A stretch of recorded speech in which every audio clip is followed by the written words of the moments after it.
chapter 9. The fifth angel sounded his trumpet, and I saw a star that had fallen from the sky to the earth.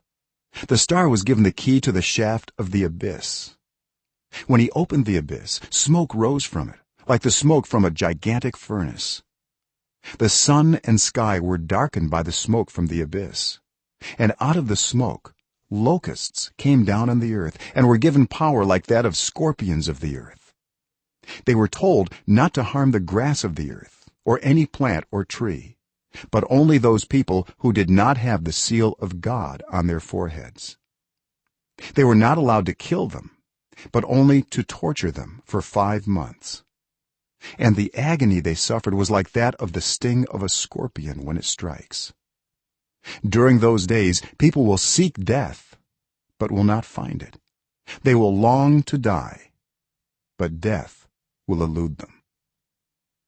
The locusts looked like horses prepared for battle. On their heads they wore something like crowns of gold, and their faces resembled human faces. Their hair was like women's hair, and their teeth were like lions' teeth. They had breastplates like breastplates of iron, and the sound of their wings was like the thundering of many horses and chariots rushing into battle. They had tails with stingers like scorpions, and in their tails they had power to torment people for 5 months. They had as king over them the angel of the abyss, whose name in Hebrew is Abaddon, and in Greek is Apollyon, that is, destroyer. The first woe is past.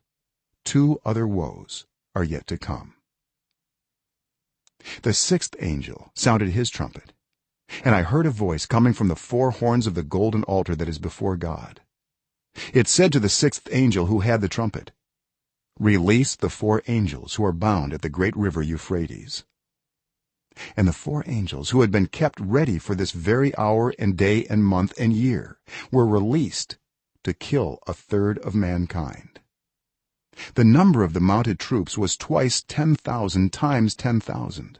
I heard their number. The horses and riders I saw in my vision looked like this. Their breastplates were fiery red, dark blue, and yellow as sulfur. The heads of the horses resembled the heads of lions, and out of their mouths came fire, smoke, and sulfur. 1/3 of mankind was killed by the 3 plagues of fire, smoke, and sulfur that came out of their mouths.